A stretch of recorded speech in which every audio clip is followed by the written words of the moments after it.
I just worked months and months grinding for Sharpshooter 3, and now it's crap. I get a little bit more one-on-one time with some of the devs, but you are, my eyes and ears often for what Kefir is up to next. You've been there from the beginning. Literally, you were one of the first 100 players playing Frostborn.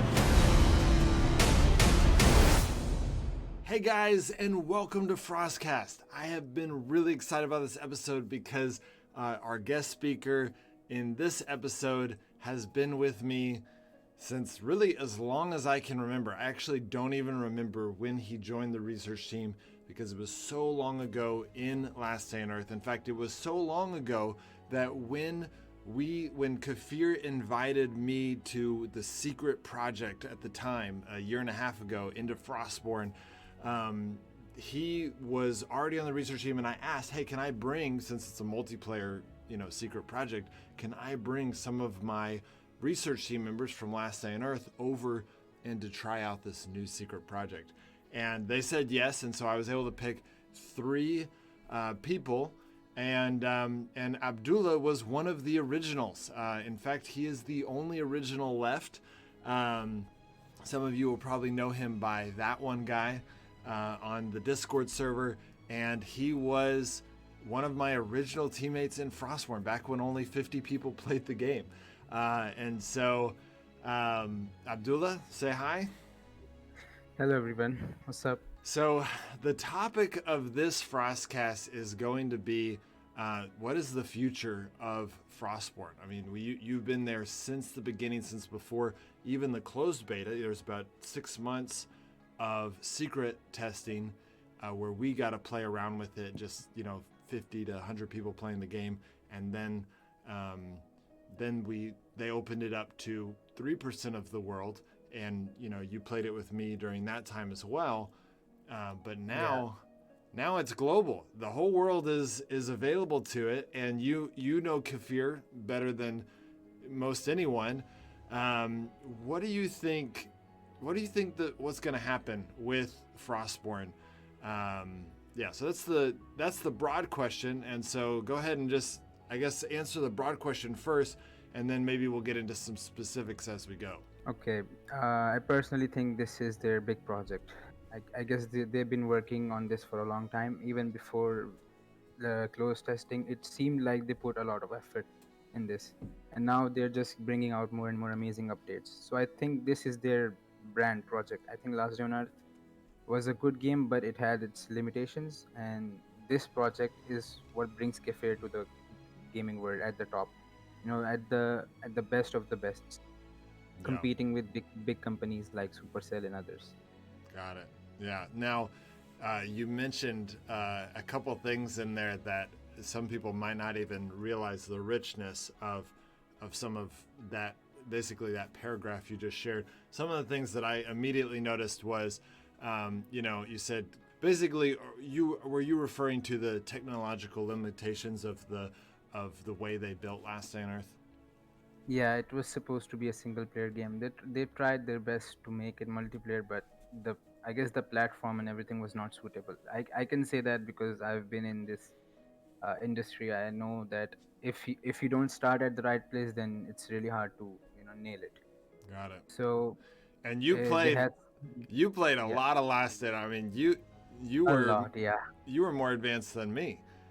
In fact, you and I, when I couldn't keep up with all the grinding in Last Day on Earth, you and I joined accounts. I took over you changed your name to Fuerza, and we had a shared account after that because I couldn't keep up. I was just too much grinding, and so your account was more advanced than mine.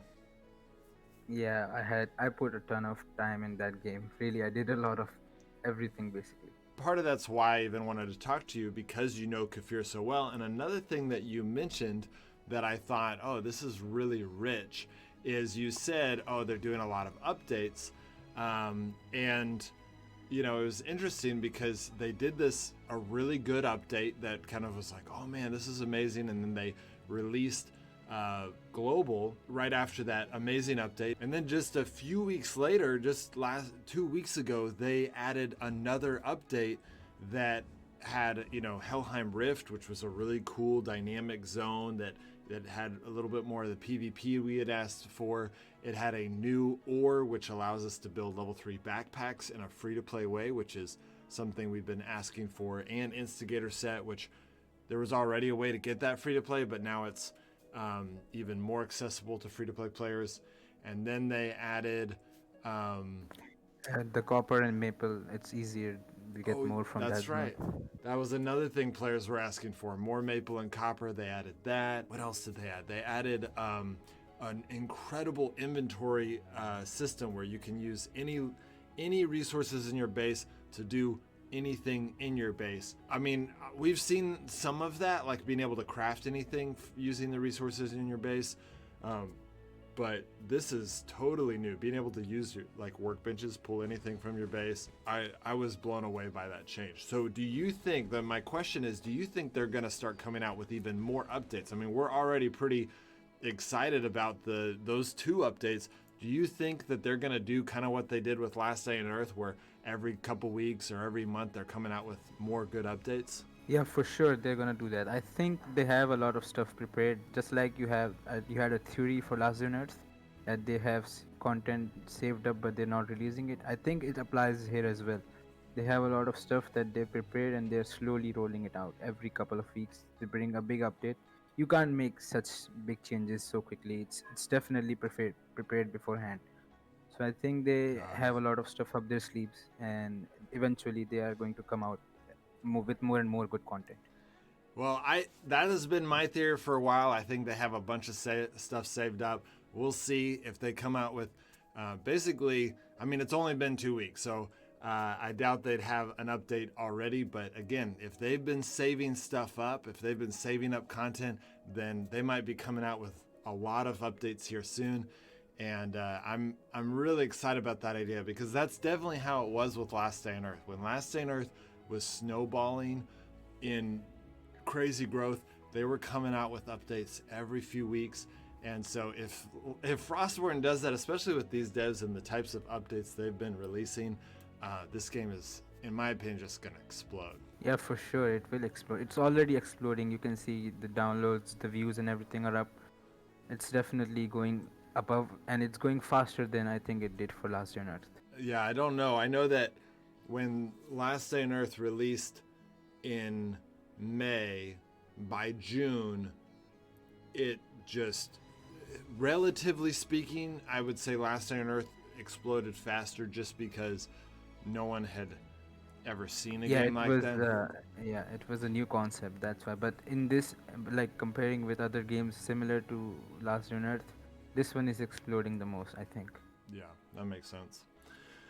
Okay, well, so what do you think the devs might add next? In, like, you're saying that they're probably going to come out with updates soon, and more updates. What do you think these next few updates we might see? I'm guessing there could be something seasonal related, since this is the time of the year where you have some holiday updates for all of their games, basically. Like we have seen in the past, Last Day on Earth, Grimstone, all these games get holiday updates. So I'm guessing the next update could be a holiday update, but I'm not sure.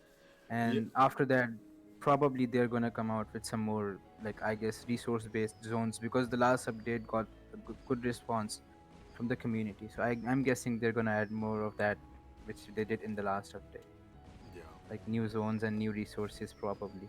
Yeah, I hope you're right. One thing that I'd love to see, Helheim Rift is awesome. I really like where finally there's places to find PvP, but it'd be really cool to see even more PvP zones, stuff with, and not just to get a resource. Like, I'd love to see a PvP zone that, and I've been telling the devs this for a while, and it would be awesome to see a PvP zone that forced dynamic fighting, and in different types of scenarios where the grass is cool, honestly, even if it was just a zone with a lot of the grass elements that they already have. But I know and a lot of my subscribers have heard me say that really the Tomb of Ash is what I think would make the most dynamic PvP, to be able to fight in those types of traps and stuff. would just be, it would just be so much fun. It would be so dynamic. And so we'll see if that's my hope, is that sometime in the next maybe 3 or 4 updates that they would add that type of PvP, because it just, I mean, don't get me wrong, I like all PvP in Frostborn. Like, it's still pretty dynamic, just the different classes and stuff. But to create scenarios in which it's not like, hey, you count, and then we go and clash and see who wins, that it's more dynamic than that, would just be, that would just make me so happy. Yeah, having PvP in like confined spaces where you don't have places to hide, you just have to fight, and it's just instant decisions that you have to make, which makes or breaks the fight. That would be awesome. Yeah. I definitely love the idea. Which Helheim Rift definitely has some of that, and I really like the mobs that are so OP that can. Oh, I just think of this one scene where, you know, my teammate in EU West, Flaw Power, where he's in Helheim Rift, and he just made one bad move, and the Son of Rift did a tear move on him, and it just scared him into a bunch of other mobs, and they literally just, you know, he's just insta-dead. And it just by mobs. Like, it's just funny to see advanced pro players die by mobs. They did a good job with that zone, but I would love to see maybe even just a zone that is more focused not on mobs, not on resources, just PvP. Warhorse just tried to post the text in blue. For those of you who don't know how to type, basically what you want to do is you want this part to say the color that you want it to be. So let's change this to red, and then you type in, you know, and then it'll type the color that you need. So there we go. Warhorse is figuring it out. So if you guys want it, big shout out to TKK for teaching me how to do that. You just have to change the color and then type in whatever words you want. Okay, so before I get into the next question, I just want to give a big shout out to Warhorse, Hurricanum, Bake, Lord Toa. Some of you know him as Joseph Ridge. And then we've got a few other supporters. All of these guys are giving to this channel, the JCF Gameplay channel, $5 a month to kind of help the team. This helps fund a lot of the research that we do. But more than that, really what it's mostly focusing on is helping us produce a video every day. So you guys if you guys have been watching this channel and you've been seeing that we've been posting a video every day, that's because we've got like 6 different editors. Ironically, Lord Toa, Abdullah, and Hurricanum, and Bake now are all also editing. So they're supporting the channel, but they're also part of the channel. So that's a little strange. But any of you guys, if you would like to be here, anyone who is donating to this channel, $5 a month, gets to be in a personal group with me. We talk and we coordinate times like these, and you can sit here and chat. And so you can see Lord Toe is listening in right now. He can hear this conversation. And so really all of these guys, all of them have been invited to enter in on this and listen in, and they're commenting. I don't see Kevin on here, but he's also poor David. He's trying to figure it out.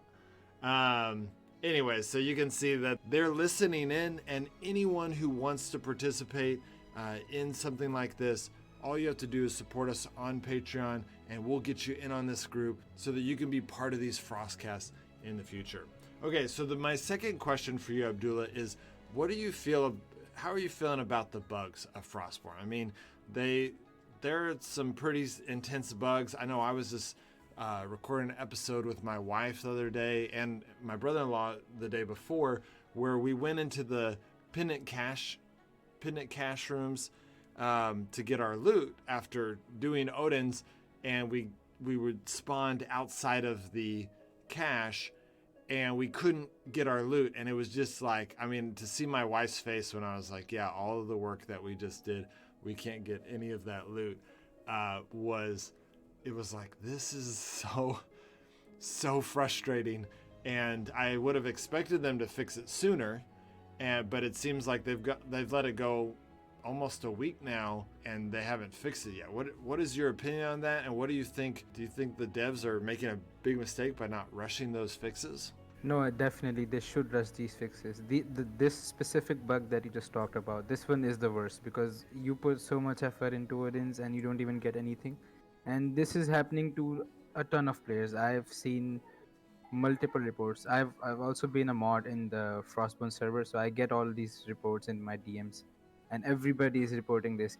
I couldn't get inside the cache. I lost my gold cache. This and that. So definitely, they should have rushed this, and it's a huge loss for players whenever this happens. And there is no real compensation as well. Like they gave some coins to some people, but that's not enough. I think people are losing a lot more stuff here. They're losing their best gear and best stuff in the game, and it's definitely frustrating. And I've seen a ton of hate comments as well. Like they've been shouting that please fix this bug. I lost everything. I quit the game. I did this. I did that. So for sure they should have rushed this before the last update, even if that existed. And if this happened with the update, then it should have been fixed in 1 or 2 days. I don't think that this kind of bug should exist for more than 2 days at least, Yeah. at most. Yeah, I agree. And guys, if you are experiencing this bug and you haven't figured it out, basically just leave exit out of the program for 15 seconds until you're gone, and then come back in and get a different teammate to enter in. Different phones seem to respond differently. My wife and I did end up getting all of the loot out of the cache by basically resetting it, and then she went in and her phone was, did it properly. It was still a little weird, like it was still black in there, but once we opened some doors, we were able to, get all the loot. Whereas my phone kept spawning me outside, and if I went in first, she would spawn outside as well. But as long as she went in first, we would do it. So it's really weird. I hope the devs fix it by the time you're even watching this video. But if they haven't, then that's the best we can do right now. Hopefully the devs will fix it soon. But obviously they haven't up until this point. I think they should at least issue a statement regarding this. There's been no official statement that they're working on it or something like that. At least give the players a message that we are on it and it's going to be fixed soon. There's no real communication there, I think. That is in my experience, definitely with Last Day on Earth, was Kefir's biggest weakness was communication with the players. Is they would know about things and we'd find out later that they were working on it, but they wouldn't tell us they were working on it. And so it was just kind of this guessing game where people were kind of in the dark. And of course, in my experience, gamers or just people in general, will assume the worst if there is no information. And so they assume, oh, Kefir doesn't care, Kefir's not working on it, because there's no communication. So, they're like, well, if they cared, then they would talk about it. So it makes sense. I think the devs could get better at communicating. What about other bugs? Do you feel like Frostborn's been pretty quick to fix bugs other than this one? It's been up and down, to be honest. Sometimes they fix some bugs really quickly, and sometimes some bugs are persisting for very long. And even after weeks, you will experience the same bug that you experienced like 3 weeks ago or something. So it's definitely a case of, I don't think they get enough information maybe, or if they don't have a proper channel for people to report the bugs directly. Like they have a way where people can message the mods and then they can report, but I think there should be a direct way of reporting bugs, and there should be follow up to that. I think that the just leaving people to darkness and there's no way to really report the stuff, then it's making it difficult. And I think sometimes they don't even know that some bugs exist because they find out later and then they fix it. But if there was a way to directly report to them, then I think it would make the process a little bit faster. Now, so you're saying like go into settings, when you click support, it does have some places to get help, how to contact us. Yeah. The Would you? thing is that the support is already overwhelmed with all these other requests and account issues and all those sorts of stuff. People have trouble logging in and stuff. Like, they take a while to respond. If you message support, you're not gonna get a response for at least 2 to 3 days, maybe even more sometimes. So the support staff is definitely very less, and they are overwhelmed. So I think there should be a way on their official Discord or somewhere like that you have another way to report the bugs instead of just depending on support, which is already under a lot of pressure. Now, compared to Last Day on Earth, would you say they're doing better on this one? For sure, yeah, they're doing much better than last Lunar devs, but there's always room for improvement. Got it. So they're doing better, but it's still just not up to like Supercell or NetEase or any of those bigger companies. Yeah, for sure. I mean, at the same time, they're also making a lot more updates, so it makes sense to have a lot of bugs. The Got it. only issue is that they have to fix it sooner than they are right now, and they should communicate better about it. Got it. So more communication, and then in some cases, faster to act. I definitely agree with what you said about the more I learn, the more friends that I get in the area of devs, the more I realize that it seems like there's almost like this joke among devs that you know a new update means new bugs, and that no matter how hard they work to fix bugs, any new update is going to, if they add anything new, is going to add more bugs. And so, Yeah, that's part of having a technological development. Every time you add something, it's going to affect other things. You just have to. It takes a long time too, as well. I understand that it takes a lot of time, but there should be more communication, at least that we are working on it and we'll fix it as soon as possible. so my third question for you is kind of some of the pay to win, free to play aspects of this game. Obviously, this game is so much more free to play than Last Day on Earth or Grimsoul or any of the other versions of the game. Well, it depends because when a game first comes out, like all of those games were really free to play when they first started, but now they're really intense as they progress. But as far as a ratio to advance, to how advanced the game is, this is the most free to play game. But there's still aspects like I was calculating, with the research team, and you need 27,000 silver to get to get your district level to where you get your own altar of Odin's and start getting double points. 27,000 is going to take a free to play player over a year to get your district up to that. Even if you grind as hard as you want, you're limited by that much silver. And so that's pretty intense. And then obviously level 3 classes, the way they have it set up, you need about 40,000 points to get some of the classes. What is your opinion on that? Is Frostborn, is this just kind of typical mobile games, or is Frostborn making a really bad decision by basically creating paywalls to keep people from having parts of the game? I mean, obviously they're helping. They added the level 3 bag. They're fixing some things, but they're also still having some pretty significant parts of the game that are limited.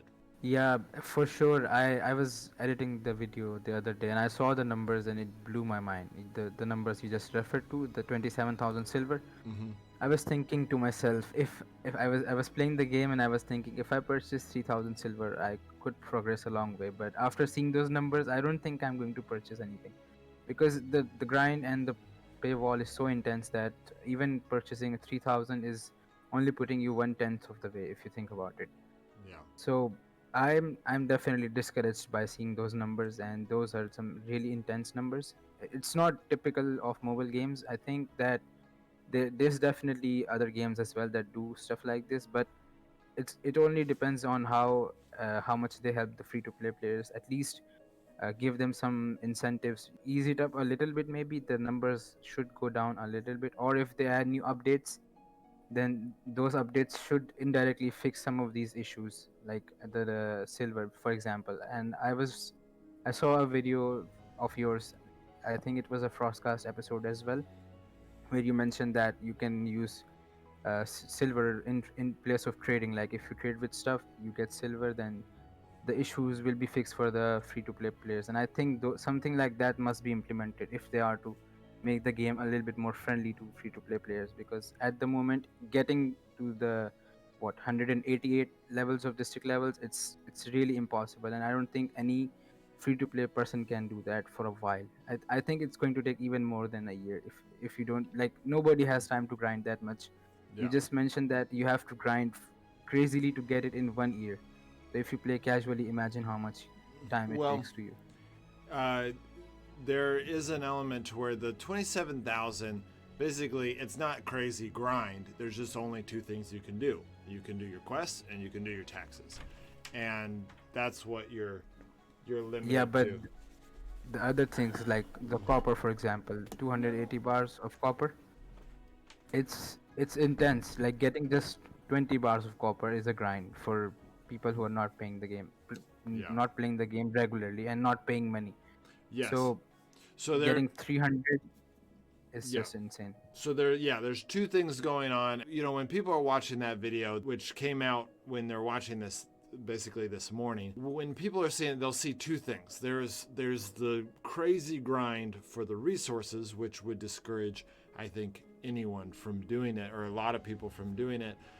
Most people, I'd say 90%, when they see that number, they're gonna say, I'm never gonna grind that. Kind of like level 3 classes. It's like, it's possible to get 40,000 points, but am I ever going to do that? And so if they just limited it to where, okay, I only need 13,000 points to get one, but I only get one level 3 class instead of 3, it at least breaks it up to where it's a little bit more manageable. And that is where I think district levels are a little bit better, because you are doing one district level at a time. And so even though it's a crazy amount of numbers, like 300 copper bars, when you look at all the numbers, it is still somewhat more manageable, or at least more fun, because you're doing it one district level at a time. Whereas silver is something different. You can only get your taxes and that quest once a day, which means that you are limited to, maybe 60 silver a day. Maybe when you get really high advanced, you're getting 100 silver a day. 27,000 silver is just an outrageous amount. It's going to take a free-to-play player at least a year, probably more like a year and a half to get at that. It's not a crazy grind to get silver. There's just not a lot of options for free-to-play players to get that silver. But for those of you who don't want to go back and watch the other Frostcast episode, what he was referring to is, I had an idea to where, basically they would take this trader, and instead of making it to where I can buy these random items for silver, that basically these would be items that I could list for, I could list this Dispel Potion for 10 silver, or whatever whatever I wanted to list it for. And then anyone in the game could then scroll in a different option and scroll through all of the options. Maybe they do a search menu. You find the item you're looking for. You find the cheapest one, the one that's costs the least amount of silver. You buy it with silver.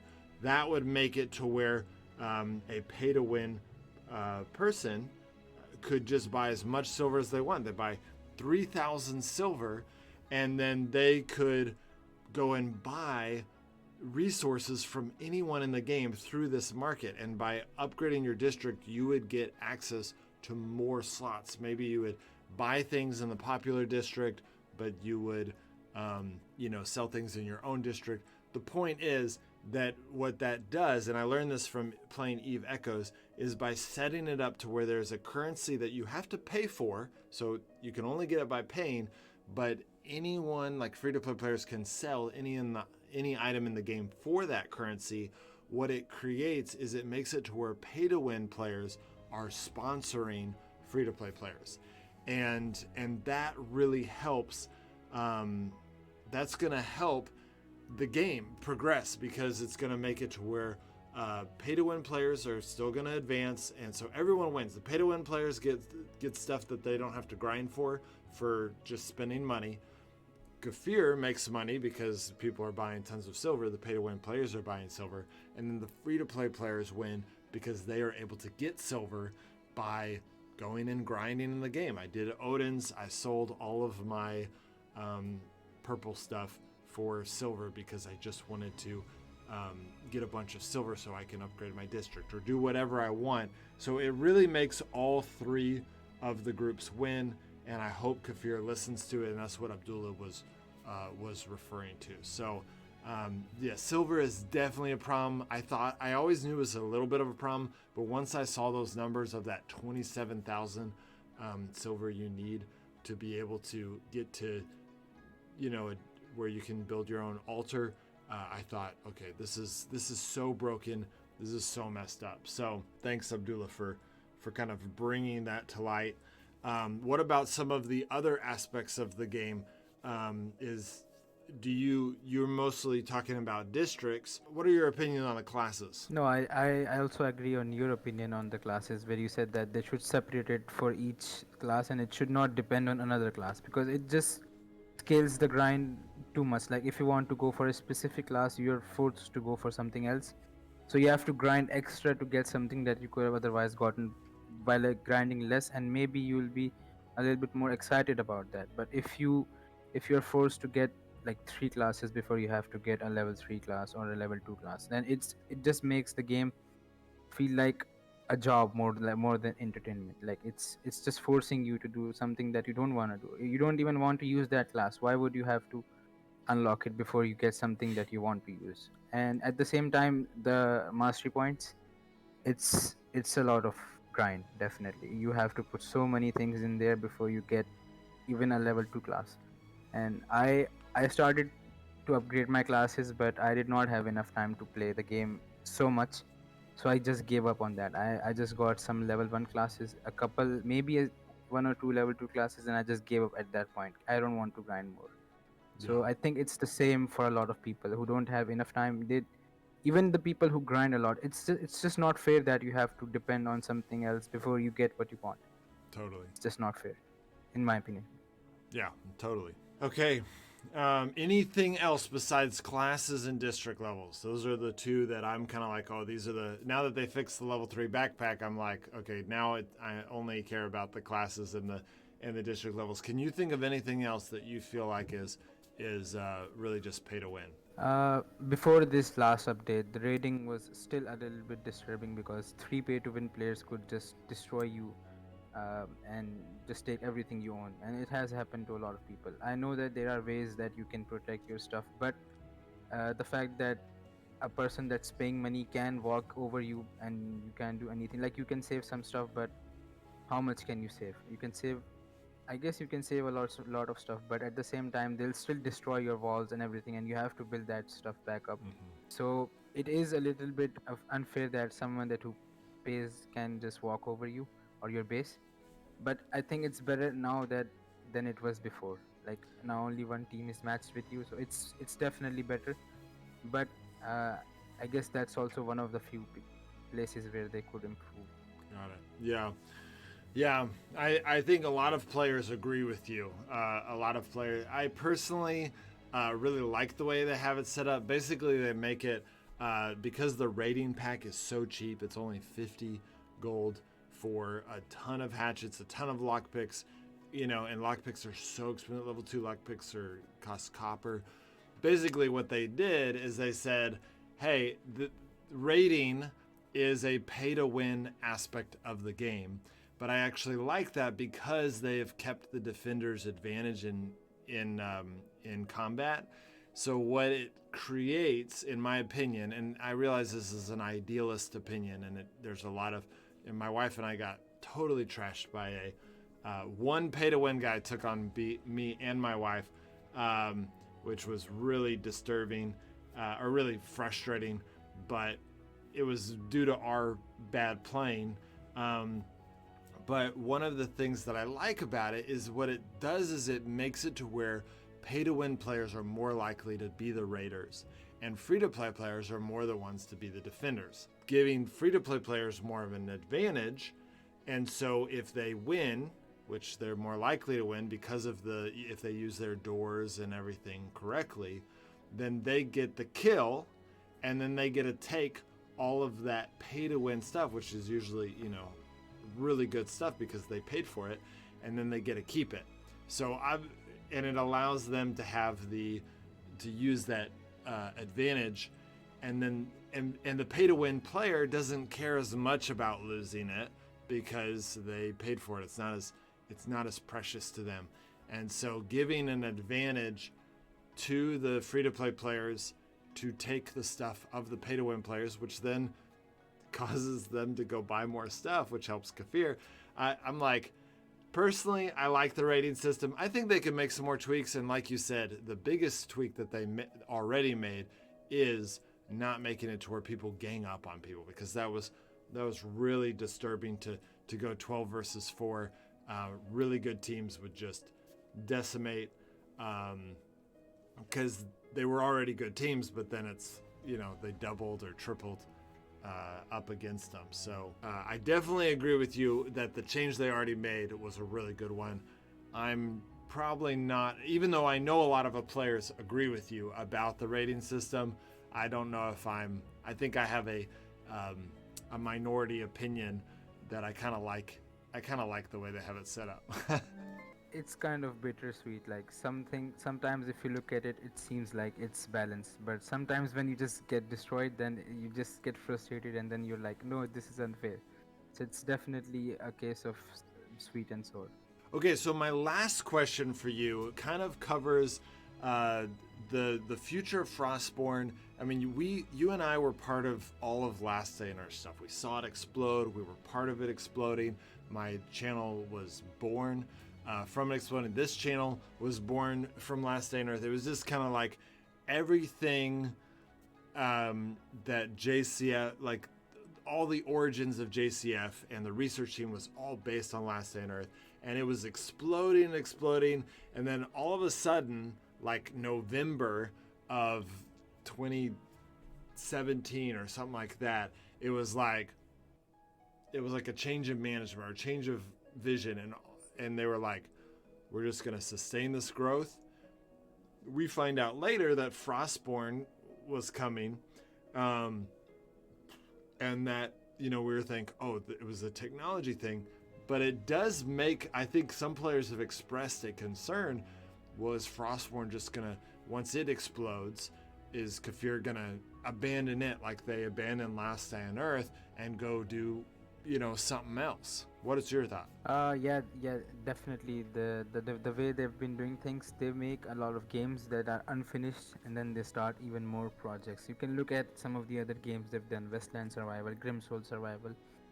They did Jurassic Survival, and then they abandoned that, and they just add content in the game that they show that it's going to come soon. Like, for example, in the Jurassic Survival, there was this wall that they kept teasing from their test channels, and then they kept changing the stuff to make it seem like, oh, something is coming.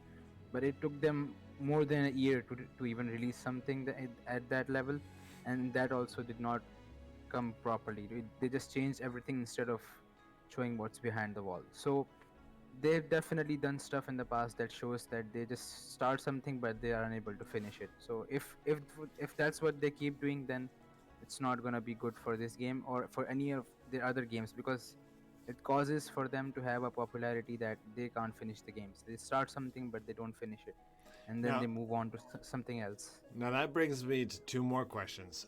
With Jurassic Survival, they tried to hide that it was a Kefir game under the name of Mishka. We found out through basically the copyright infringements by using the same art, and we've kind of figured out, oh no, this is definitely the same company. And then they ended up revealing it later, saying, oh yeah, we're using Kefir's license. It did feel like they were trying to cover it up a little bit. Do you think that Last Day on Earth, Grimsoul, and Frostborn are the only 3 games that have the Kefir name on them? Last Day on Earth, is still going strong, even though we don't like how they developed it. It's still going strong from a Google Play perspective. And we think, they've kind of revealed at least somewhat that the reason why Last Day on Earth kind of went down the tube as far as development is because of technology things. But Frostborn is built with really good technology. Do you think that they will abandon that there's any reason to abandon Frostborn, or do you think they'll keep developing it at least? I mean, they're still developing Last Day on Earth as a single-player game. Just single-player games get boring over time. Do you think that they'll do the same thing with Frostborn? I don't think that they're gonna do the same thing. At least I hope not. But if they find a new project that they think that it's going to be even better than this game, maybe there are some more limitations to this. I don't know the technologies behind this, but if there are some limitations, or if they feel like they have a better project at hand, then there is still a possibility that they could stop developing it as good as they are doing right now. They'll still keep doing these updates, small updates and seasonal content, but maybe they could do the same thing that they did with Last Journal, because we didn't think that was going to happen. The way the game was going, it was being developed, it was exploding, but then suddenly they just moved on, and we found out later that there was a reason behind that. So while there is a small possibility that this could happen to Frostborn, I don't think it should happen because it's a multiplayer game. So as you said, the single player games get boring and everything. This game has PvP and everything, which keeps it interesting to watch and to play for a long time. So I don't think there's a reason for that, but at the same time, I don't know what's going behind the scenes. So there still is a possibility that something like that could repeat itself. Well, you definitely have a very realistic point of view. I think in my optimism, I just hope that they don't do that. I really hope it was a technology thing. I hope that basically, because this game is already so much fun and already has so much PvP and the dynamics of it, that they will.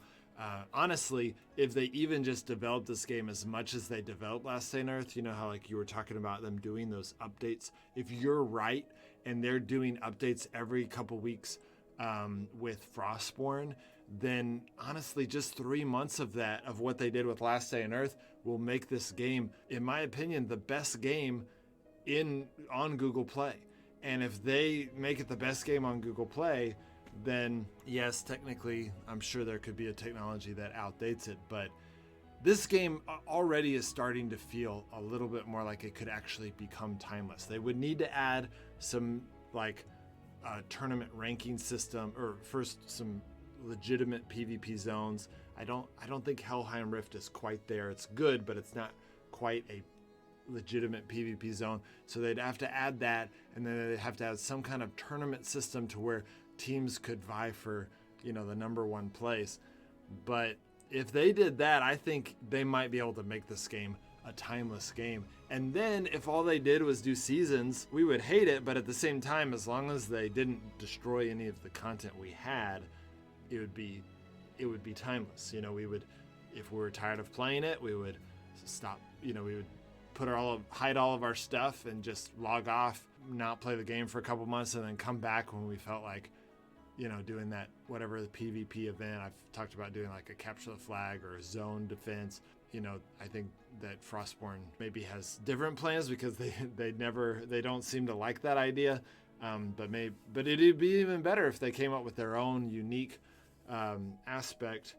But whatever they do, I think that if they could make the game timeless, then it wouldn't really matter how much they developed it after that. They just need to get it to that point where it becomes good enough to be a timeless game, like League of Legends. I mean, even if League of Legends does do updates, but even if they didn't, everyone would still love the game because it's a timeless game.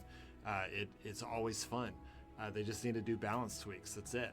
That is a good point. Do you think they need to do some balance tweaks to this game that they've kind of been neglecting? Yeah, for sure. This last update, they increased durabilities on the weapons and armors and stuff, and that was much needed. But at the same time, they said that it's going to be temporary and we're going to remove it after 1 month. So while I think that is something that they're testing, I think they should definitely implement that. And there's obviously other things that need tweaking as well. Sometimes the classes can be a little bit too strong for when you're fighting, there can be another many things that you can balance in the game. There's always room for balance and tweaking. Yeah. Some classes are much better than others. Some classes are very like they have very specific and very less uses than they could have Yeah. potentially. So there's I always room for improvement. I agree. I think right now the Pathfinder, the Sharpshooter and the Fire Mage need to be nerfed. Actually, the Fire Mage just barely. The Pathfinder needs to be nerfed. I mean, the fact that you can get a double stun, it makes it with a fire bow, it's so OP in solo PvP. But then, in addition to that, it slow works even if people dispel. So you can use a dispel potion, but the Pathfinder can still slow you. So it really is kind of broken. And then there's classes like the Thrasher, which no one plays the Thrasher. And when you see your advanced players, no one using the Thrasher, then that should be a clue in to the devs. We've got to make a change right away. If no one is using one of our classes, then that class isn't good. And so let's fix it. Let's tweak it. Now, I realize balance tweaks are very difficult. I sympathize with the devs because you change one thing and all of a sudden everything is off. Now there's an exploit. You can do, you make the hunter a little bit faster, and now all of a sudden, I didn't realize this, but you can kill everyone in Odin's by using blank. I'm just making stuff up, but I know that balance tweaks are going to add a bunch more work for them. But in my opinion, if they're going to make this the epic PvP game that I think it deserves to be, they need to make. I mean, League of Legends makes a balance tweak, I think, every month. It's a lot. They'll make just little tweaks here and there just to shift, and so I think at least while you're trying to figure it out, say, okay, the Fire Mage receives 5% more damage from other players, a little debuff there, and then all of a sudden it's like, oh, now the Fire Mage is the same against enemies, but in players it's a little bit less, the Sharpshooter can't use a hammer. I don't know what they would necessarily do. That people would revolt if they made that change, but the point is, they can think about just some small changes. What is the problem? What is making it not working? Maybe the Thrasher just needs to be a little tankier. Maybe the Thrasher can have the same amount of hit points as the Protector, but doesn't get the triple shield boost, which would still make it. I don't think the Thrasher would be OP even if it had the same amount of health as a Protector. And so those are a lot of those are just off the top of my head of some ways of buffing some of the classes that are weak.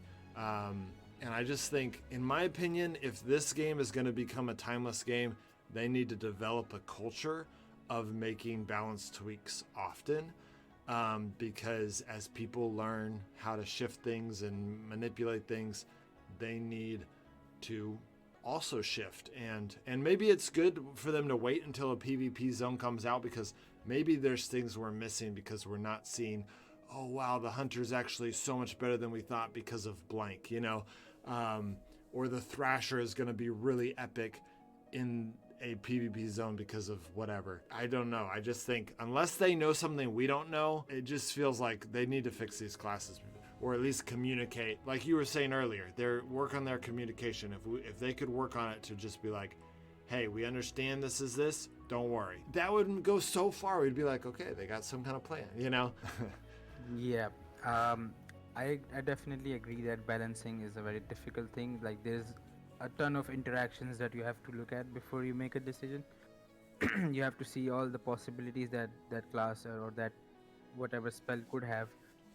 So it's not easy to do that, but at the same time, I definitely agree with that. You have to do it very often. Like, I'd quote an example from a Supercell game. I've played a lot of Clash Royale over the years, and they definitely have a culture. They make balance changes every month. It's like fixed. They have to do a one balance change every month. They have to tweak something in every card, which the one that's being used a lot, they'll definitely put a nerf to that, and the one that's being used very less, they're going to buff it. Yeah. Sometimes it even causes outrage, like sometimes they buff the wrong card, or if they nerf the wrong card, and it causes all these outrages in the community. But at the same time, this opens more opportunities. Like if you make a mistake, you can come out at in the community and you can say that we made a decision and we're going to see how it works out. If it doesn't work out, we're going to change it back, or we're going to make another Exactly. change. This opens like communication between the devs and players, and they've definitely done a good job. Supercell has definitely done a great job with that over the years, and Ex- I've enjoyed the fact that they're constantly monitor the numbers and they're just seeing what's being used too much. And I've definitely raged in the game over things that being too broken, and the next day, they release a patch note where they say that we reduced X amount of HP, or we mhm. reduced this and that. So that Yeah. should definitely be part of a competitive game. Yeah, I agree, and I think that the outrage will be less the more the more often they're making changes. Um, more often making small changes is going to create less outrage because you make a change and it's going to bother people every time. People are going to get upset as soon as you change the sharpshooter. You're going to get like 100 players that say, "I just worked months and months grinding for Sharpshooter 3 and now it's crap, or now it's blank," and they're going to hate it, and they're going to be really upset with the devs, which again is part of the reason why, and that the way I've suggested doing the classes isn't going to help that problem. That problem is just a problem of making the classes so grindy. People are going to just be outraged by putting months into getting a class. Personally, I think that they should make it to where a free-to-play player can grind to max out all of the classes within 6 months to a year. If, every class, level 3 for all classes within a year. If you can't do that, then I think that you're going to have a lot of problems. But regardless of whether or not they do that, they still need a balance tweak. Otherwise, you're going to have the problem's just going to get worse and worse and worse. Eventually, you're going to have like a game full of sharpshooters, and so they've got to make a lot of tweaks quickly. Otherwise, like what you were saying with Supercell, like by making a little tweak here, a little, and then if they're making those changes every month, then they're like, hey, we changed this. And if people are going to outrage, people also know in the back of their head, well, they're going to make a tweak next month. So maybe if it's too much of a change, they'll change it back the next month, So, And yeah, that has happened. They've done that kind of stuff. They nerfed it too much, and the next month they just gave it a little bit of a buff, and it was back in usage, but it was not as strong as it used to be. So it's definitely good to have improvements every month. And I think that coming back to the point that making this game timeless, if you have to make this game timeless, you have to implement all these balance changes definitely very often, and you have to add all those PvP zones that we talked about.